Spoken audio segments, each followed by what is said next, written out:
You're listening to the Climate Sheros podcast for empowered women towards a resilient planet with your host, Chipo K.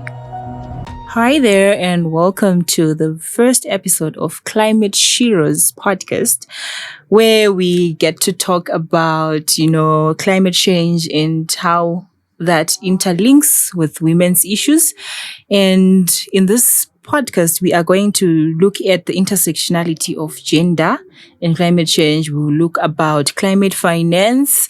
We will also talk about, advocacy and climate policies globally and locally, and to see how we as women have a place in that. And so today I have with me Zothile. Hi, Zothile. Hi, Chipo. How are you? Well, thank you. How are you?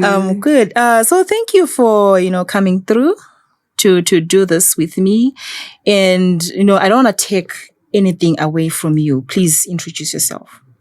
All right. Thank you, Chipo. My name is Zothile Zulu, and I'm in my final year at NUST, and I'm studying Forestry and Wildlife Management. And along the way, I've just developed a keen interest in climate change and having my voice heard and contributing my quota to the movement, because women are really underrepresented in the climate space.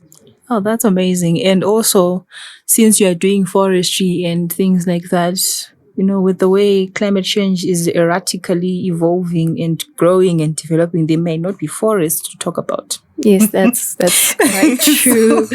Yeah. So, going forward with that, the no forest to talk about, there are threats. We've heard about what climate change is. We've heard what climate change is. We've heard what it does. We are also experiencing it in real time. Can we just talk about, the threats and the impacts of climate change, exactly what it is until we reach to the point of no forests? Before we get there, what are the impacts, on our social level, on social development level? On a social development level, climate change just it incapacitates people. In terms of their smallholder farmers relying on subsistence farming, and the rains are so sporadic. Food security is an issue. People never know when it's going to rain. They plant and then the rains don't come, and that's labor that has gone into the process that they don't get compensated for, as well as it's just very uncomfortable to go about your day, and it's just very, very hot when we have the heat waves, and we don't have the infrastructure to support people during those times. We don't even have the information that's being circulated around to, okay, what do you do if you have heat stroke, if there's a heat wave? There's just not a lot of information and awareness going around, and it's just very concerning. And in economic terms, looking at Zimbabwe specifically, agriculture is the main source of living and also the main source of food, because the majority of the Zimbabwean population is based in the rural areas, and they survive on farming, small-scale farming, large-scale farming. And also farming is the main source of food. Although we do have imports on foodstuffs, but we're not talking about the staple meal. We're talking about farming. And if you look at even in the rural areas, more than 80% of the people that live there, they do not have the option or the privilege of saying, when I don't have food at home, I will go to the shops and buy food. Now, when you look at the sporadic rainfall patterns and all those things, they are significant threats that are imposed by climate change to the Zimbabwean way of living, basically. And if you could just expand on those threats as well, and, looking at women and girls in particular. All right, sure. So with climate change and its impact on the economy in Zimbabwe, how we are reliant on agriculture, women in particular are responsible for about 90% of food production, especially in the rural areas. And when crisis comes, they're expected to provide for the family. They're expected to make a plan with regards to food. And they tend to be the last ones to eat. They feed their children first. Women feed everyone else, and they put themselves last.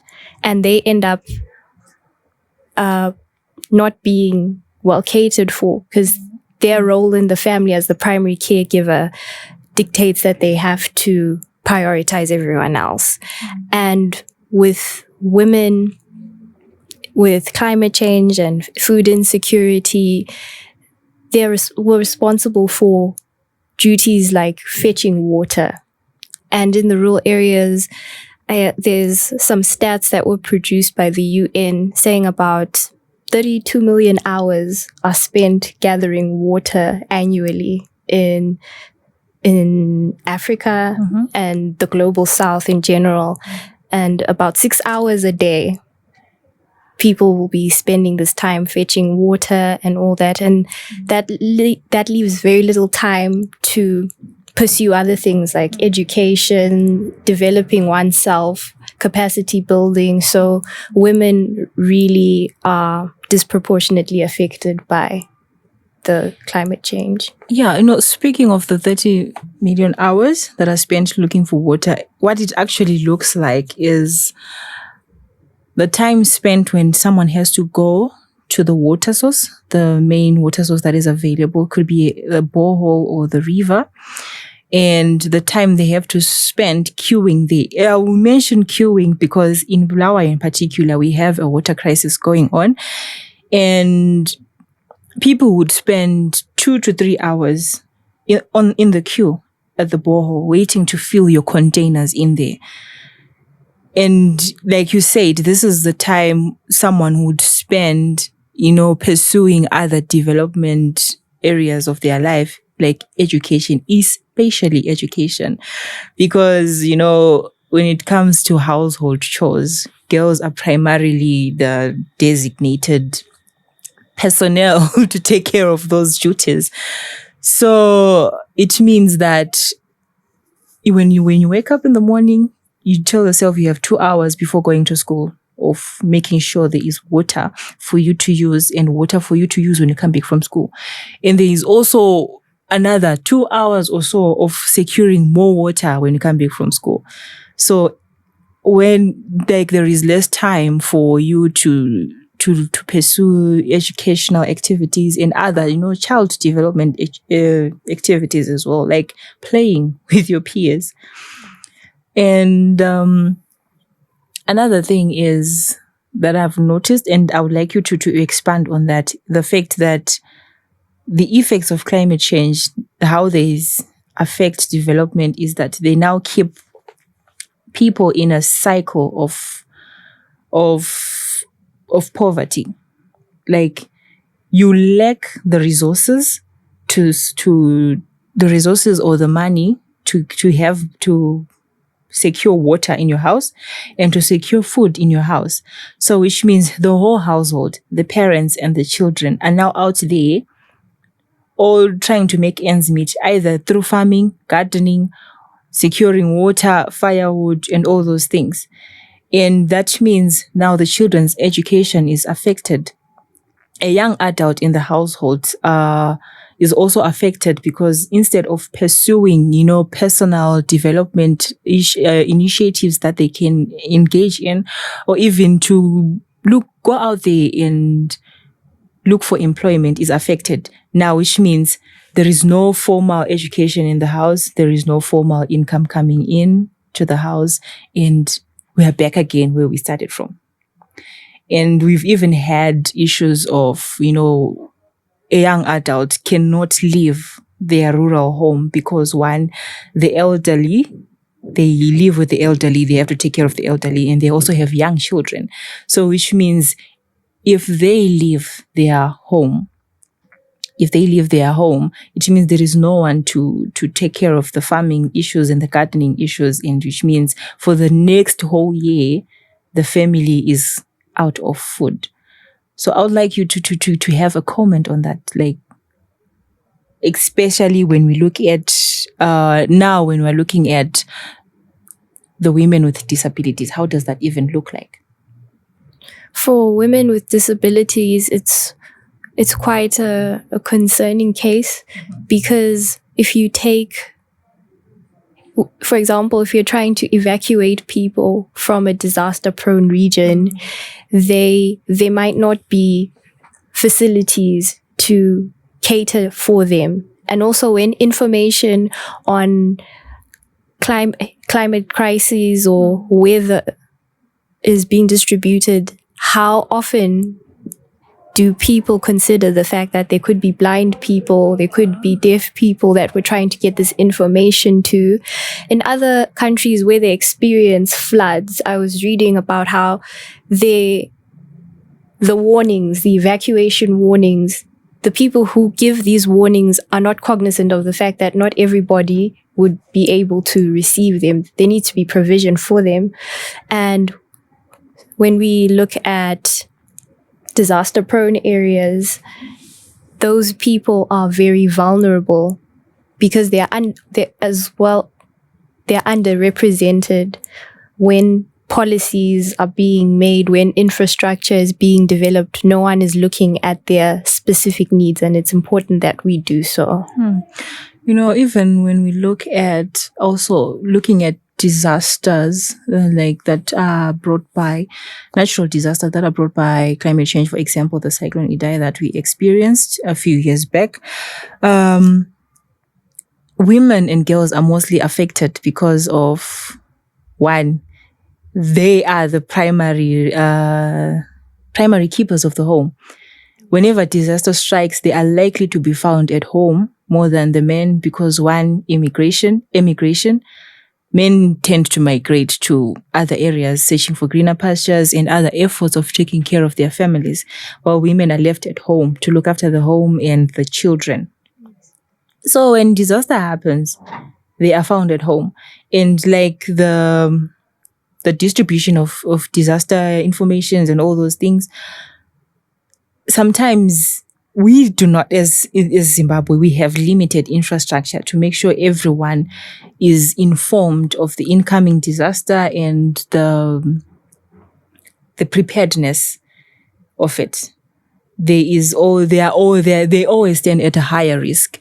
And even when now we're talking about evacuation and all that, and even the post-disaster period, I don't know what it looks like to you, and I would like to hear on it, but the post-disaster effect also has a lot to do with accommodation, shelter, food security, and all those things. What exactly does it look like?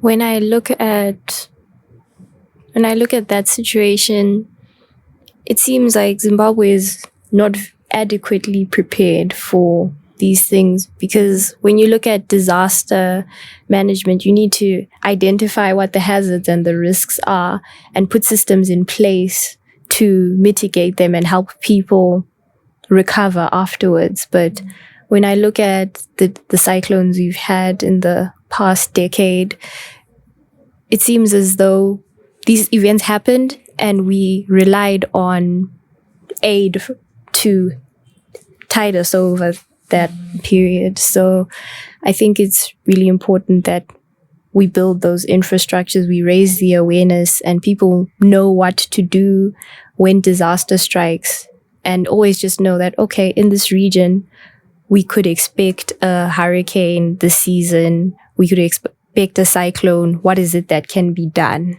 Mm-hmm. So if we look at climate change with an intersectional feminist lens, which means now we are acknowledging that, yes, women are disproportionately affected by climate change. Women face a higher risk, of being affected by the threats that comes with climate change and all that. And now we also understand that girls are affected differently from the elderly women, and we understand that women with disabilities are also affected differently than everyone else. And on a global perspective, Black and African women are affected more than other races. And looking into the whole thing, and when we are now looking at, advocacy and policy making issues, why is it important to always bring gender and intersectionality to the table while we're looking at the decisions and the policies that have to be put in place as measures of mitigating climate change?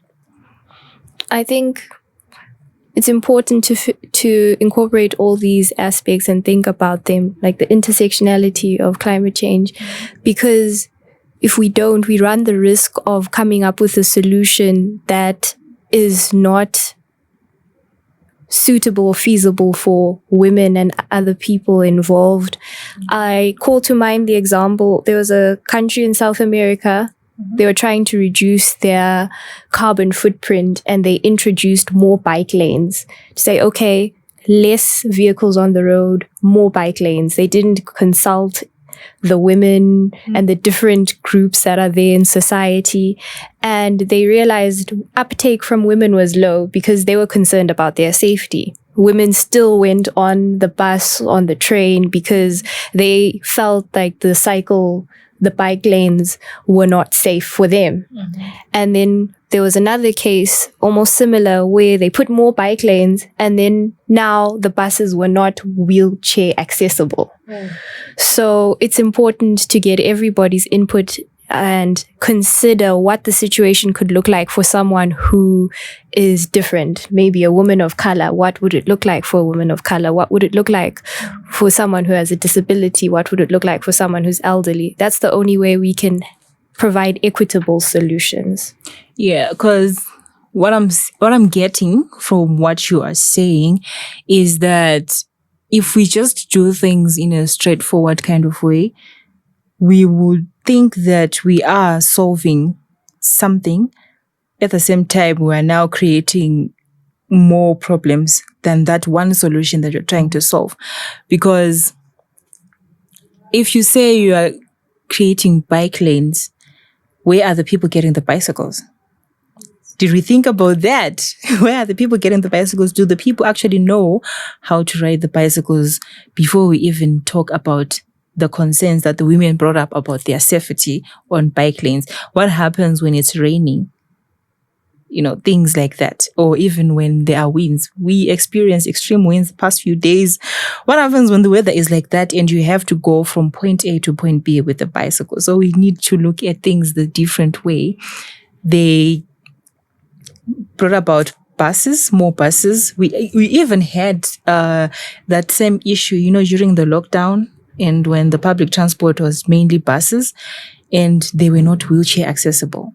They were not accessible to people with certain disabilities that affected their movement.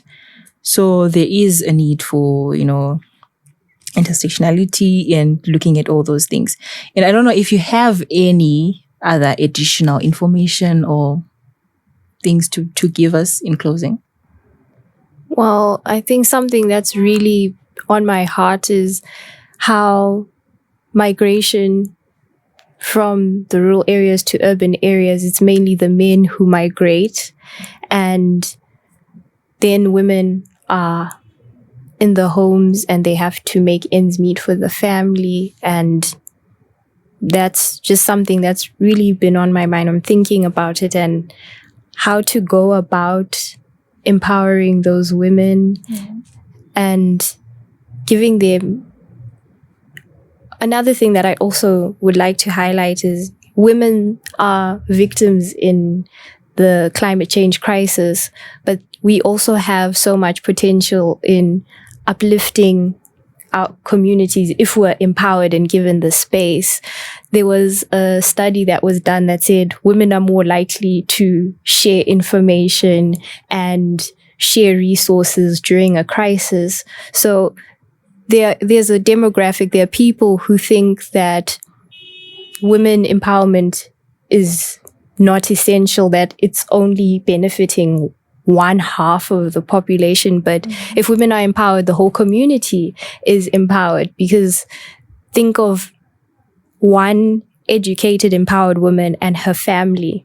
she'll take that knowledge home, she'll incorporate that knowledge at household level, and then it becomes a boom of progress if the women are empowered. So it's not taking resources from anyone if women are given the freedom and the space to be represented in these talks about climate change and also policy making, because they'll disseminate the information.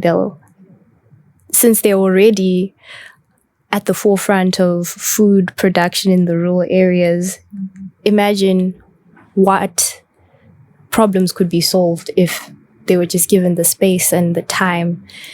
Because even at global level, the United Nations Convention on Climate Change, they were reporting that about 34% of the delegates there were women. And if we could just have more representation, we'd have more solutions that are equitable. So, yeah, this is just for... when we look at 34% women were delegates at this conference, and how much percentage of, in a ratio between women and men, what percentage, what does it look like population-wise? What's the percentage? Do we have more men? Does it mean we have more men than women in the world out there, or? For these conferences, most of the people there are men. So we're underrepresented in the policy making and... Yeah, so which means sometimes when approaching, when tackling those effects and, the going forwards with climate change, we also need to look at the social norms where we have the men being at the forefront of everything that needs solutions and decisions to be made, while women are, back at home. Because we still have that thing where it is regarded that women have to, sit at home, be the homemakers, be quiet when huge decisions are made. And now, like you had highlighted as well, that some of those decisions are creating more problem again for the women. They are also creating more problems. I do not know what the attendance rate was for, let's say, women and people with disabilities was in the same space, because whatever happens, whatever decision is made actually affects women, girls, people with disabilities, the elderly. It affects all of them differently. It does not have a one-directional effect. It was really great to have you here and to listen to you say all those things. And I just like that your facts came with numbers to actually show us what things look like. And even the examples of how other countries, not just in Zimbabwe, are looking at all these solutions and other problems that are arising here when we are talking about climate change. And it is quite amazing, coming from you as I wish I could do something to just show you off, really, coming from you. Of course, it's in young people's issues, but not all young people are actually interested in these things unless if it has to benefit them in some way. And I just want to say thank you so much for coming up to this platform. It was really great to have you here. And I wish, in the future, if, life being fair and everything allows, that we can just have you here again. All right. Thank you so much, Chipo, for this opportunity. And in preparing, I also sharpened my own skills when it came to research, because with climate change, people are reluctant to take action because they're saying, okay, where did you get those stats from? What is this? So I was in a climate change workshop. It's running for 10 weeks. I think we're in week 8. And in one of the sessions, they told us numbers sell, stories tell, and actions compel. So when you bring your point across, you always have to bring in the stats. There has to be. Also, the stats actually give evidence. That you're telling us that this is happening to the people. How many people are there that are being affected? Okay. Right. Thank you so much. Thank you. You are listening to the Climate Sheros podcast presented to you by Chipo K with support from the Zimbabwe German Society. Check the show notes for more information about our guests and the amazing works they were doing towards climate action, and more resources and information on what you can learn and do towards the SDG 13 as your contribution to our combined efforts to mitigate climate change.